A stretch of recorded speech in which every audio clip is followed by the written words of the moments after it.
Le parapluie qui a appris à écouter. Cette histoire est dédiée à tous les enfants curieux et à tous les parents qui savent qu'écouter, c'est aussi une façon d'aimer. Il était une fois, dans un petit coin de notre monde, un parapluie très très spécial. Il n'aimait pas seulement protéger de la pluie, oh non, il avait un secret merveilleux, un super pouvoir que personne ne pouvait deviner au premier regard. Ce parapluie, il savait écouter. Notre histoire commence avec Lucas, un petit garçon au cœur grand comme le ciel. Lucas était intelligent et sensible. Il aimait observer les nuages, compter les étoiles et imaginer des mondes fantastiques. Mais parfois, un petit nuage gris passait dans son cœur. Il se sentait triste, seul, parce qu'il avait l'impression que personne ne l'écoutait vraiment.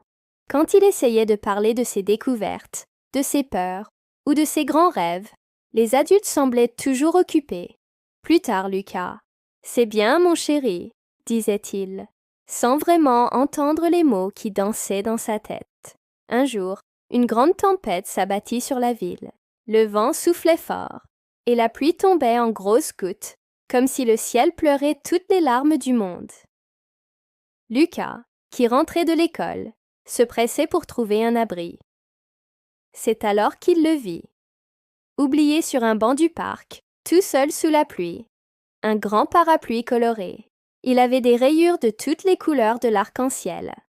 Curieux, Lucas s'approcha. Le parapluie semblait l'attendre. Prudemment, il le prit dans ses mains et l'ouvrit au-dessus de sa tête. Aussitôt, la pluie cessa de marteler son cartable. Mais ce n'est pas tout. Une petite voix douce, comme le murmure du vent dans les feuilles, lui chuchota à l'oreille. « Bonjour, je m'appelle Gouard. Je suis le parapluie qui sait écouter. » Lucas fut si surpris qu'il faillit le lâcher. Un parapluie qui parle? C'était incroyable, mais il n'eut pas peur. Au contraire, un immense sourire illumina son visage. Enfin, quelqu'un qui voulait l'écouter. Alors, sous la protection colorée de Gouard, Lucas commença à parler. Il parla, il parla, il parla. Il lui raconta ses secrets les plus profonds, ceux qu'il gardait cachés au fond de son cœur. Il lui parla de sa peur du noir, de son rêve de voler comme un oiseau, et de cette fois où il était triste parce que son meilleur ami avait déménagé. Gouard, le parapluie magique, ne disait presque rien. Il ne donnait pas de conseils, ne posait pas de questions. Il écoutait, simplement. Tout en écoutant, il bougeait doucement ses baleines, se balançant légèrement, comme pour faire un câlin silencieux à Lucas. C'était un cocon de sécurité et de chaleur, au milieu de la tempête. Quand la pluie se calma enfin, Lucas rentra à la maison. En franchissant la porte, il se sentit différent. Il se sentit plus léger, plus joyeux, comme si un poids énorme avait été enlevé de ses épaules. C'était comme si son cœur pouvait enfin respirer librement. Cette nuit-là, alors que Lucas s'endormait, avec Gouard posé près de son lit, le parapluie lui chuchota une dernière chose. « Tu sais, Lucas, écoutez, c'est un cadeau merveilleux que nous pouvons tous offrir aux autres. C'est le plus beau des cadeaux. » Le lendemain matin, Lucas se réveilla avec une nouvelle idée en tête. Il allait essayer d'offrir ce cadeau, lui aussi. Pendant le petit déjeuner, il remarqua que sa maman avait l'air un peu fatiguée. Au lieu de parler tout de suite de son dessin animé préféré, il lui demanda « Maman, comment s'est passée ta journée au travail hier ?» Sa maman, surprise et touchée, lui raconta ses soucis et ses petites victoires. Lucas écouta attentivement, sans l'interrompre. Plus tard, sa petite sœur voulut lui raconter une blague. D'habitude, Lucas l'aurait trouvée un peu longue, mais cette fois, il l'écouta jusqu'au bout et rit de bon cœur avec elle. Petit à petit, quelque chose de magique se produisit dans la maison. Elle se remplit de rires, de conversations.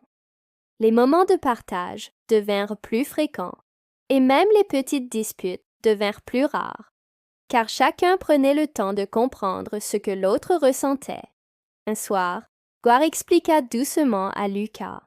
Tu vois, quand nous écoutons vraiment, avec notre cœur grand ouvert, nous montrons aux autres qu'ils sont importants pour nous. C'est ça, le vrai secret du bonheur partagé. Et c'est ainsi que Lucas comprit quelque chose de fondamental, une vérité aussi simple et pure qu'une goutte de pluie.